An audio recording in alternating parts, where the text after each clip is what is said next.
Bismillahirrahmanirrahim. Assalamualaikum warahmatullahi wabarakatuh. Alhamdulillahirabbil alamin. Wassalatu wassalamu ala asyrafil anbiya'i wal mursalin wa ala alihi wa sahbihi ajma'in.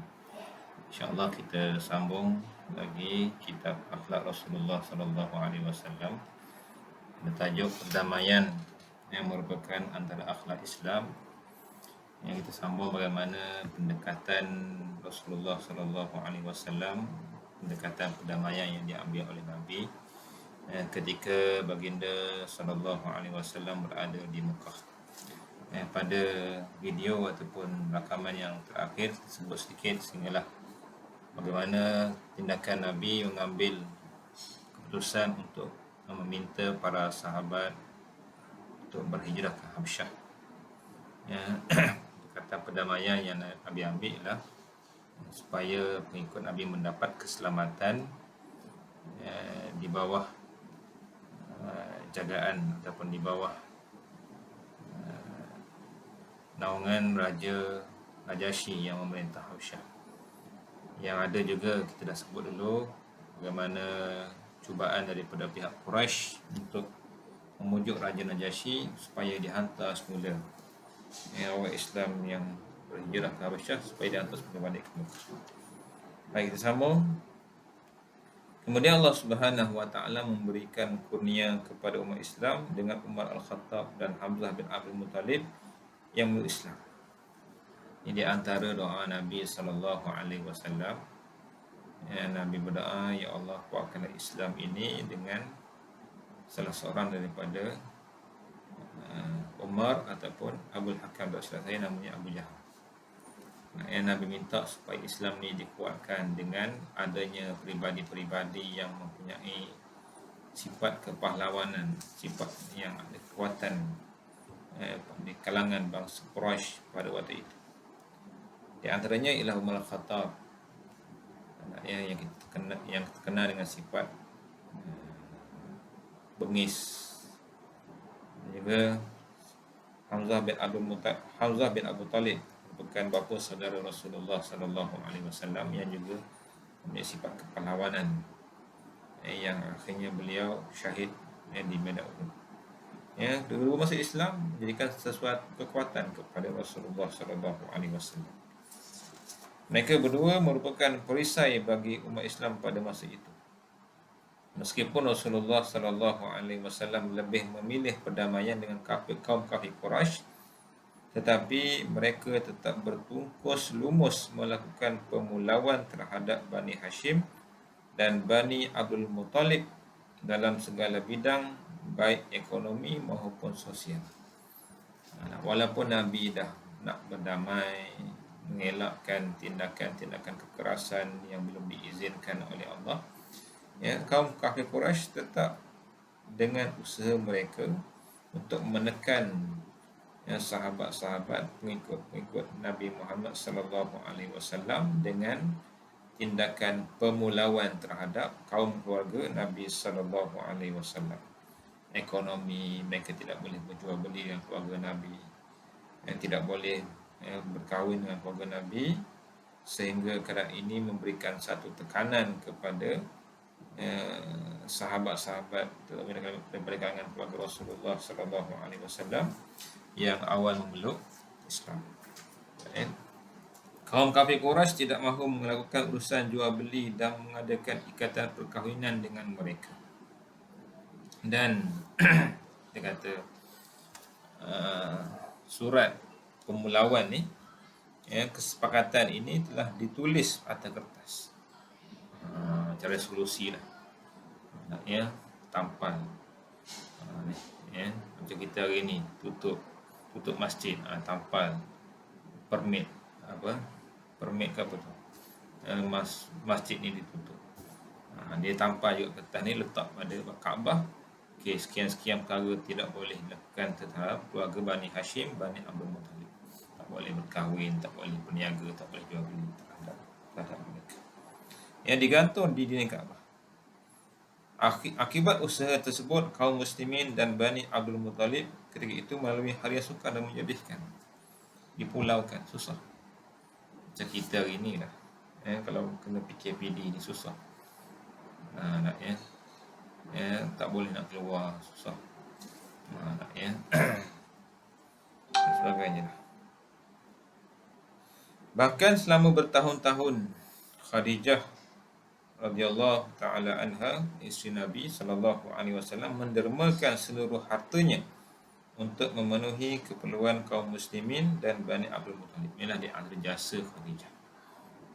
Sebab tu mana kaum kafir Quraisy menghalang urusan jual beli, urusan ekonomi terhadap keluarga Nabi, Khadijah lah yang membantu,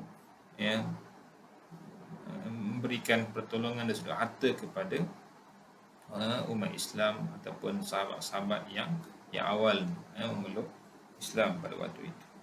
Khadijah mendermakan seluruh hartanya untuk memenuhi keperluan kaum muslimin dan Bani Abdul Muttalib. Setelah beberapa lama, sebahagian orang bijak dari kalangan kaum Quraisy merasa kasihan terhadap melihat penderitaan yang dialami oleh kaum muslimin dan Bani Abdul Muttalib. Mereka mengambil keputusan untuk mengakhiri sekatan tersebut.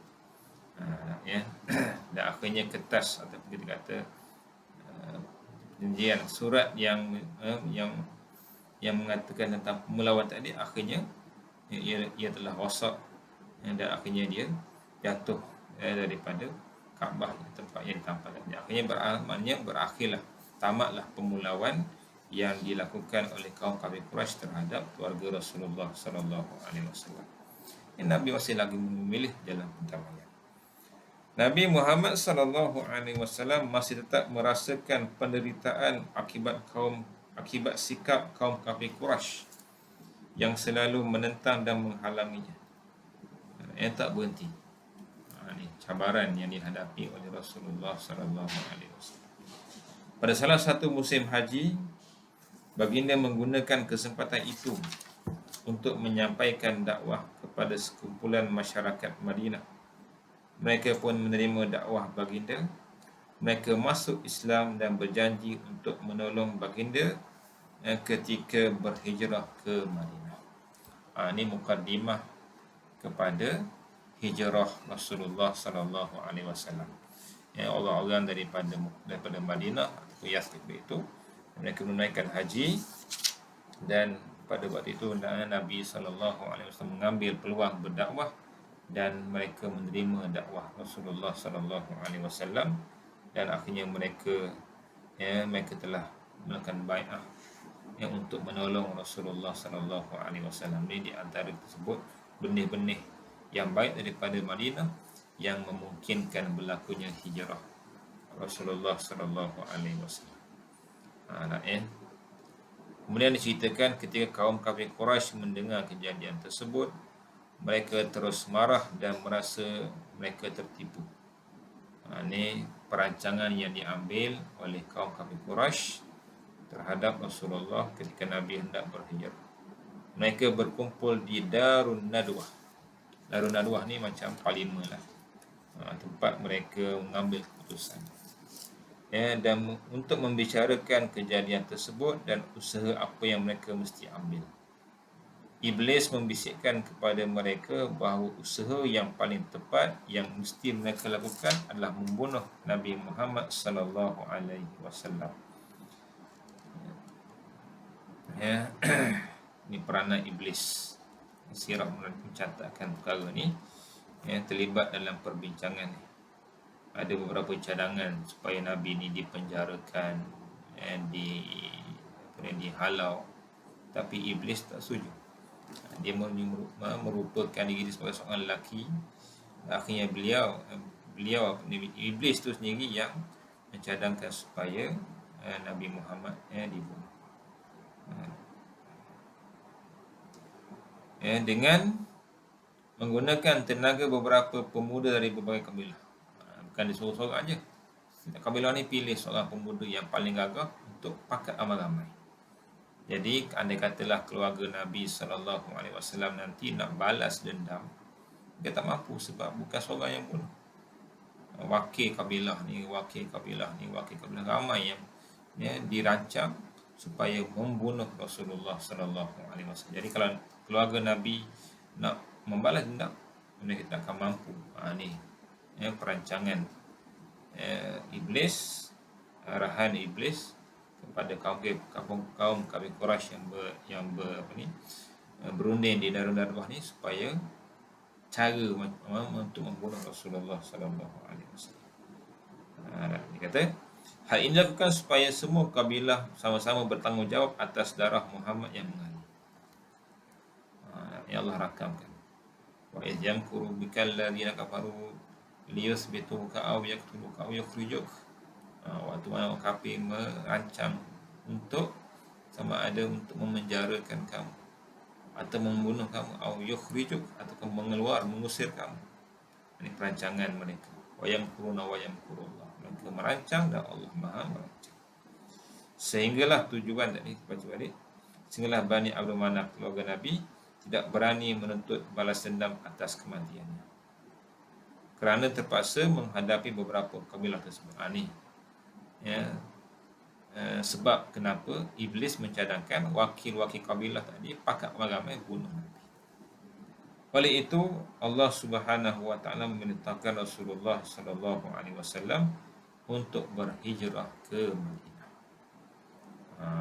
Maknanya pendekatan, kalau kita baca secara kesimpulannya, di Mekah pendekatan Nabi masih lagi perdamaian. Walaupun Nabi berhadapan dengan cabaran-cabaran yang dahsyat, yang berat, yang terhadap dakwah terhadap Islam, di mana juga yang dihadapi oleh para sahabat, tindakan-tindakan kekerasan, pemulauan, yang segala Nabi sendiri diancam untuk dibunuh, tapi Nabi masih lagi memilih pendekatan damai seperti mana yang diperintahkan oleh Allah Subhanahu wa taala kepada baginda. Baik. Kemudian kita akan sambung pula bagaimana pula pendekatan damai yang diambil oleh Rasulullah sallallahu alaihi wasallam ketika Nabi berhijrah dan ketika di Madinah. Ini kita akan sambung insya-Allah dalam kuliah yang akan datang insya-Allah. Wallahu a'lam. Assalamualaikum warahmatullahi wabarakatuh.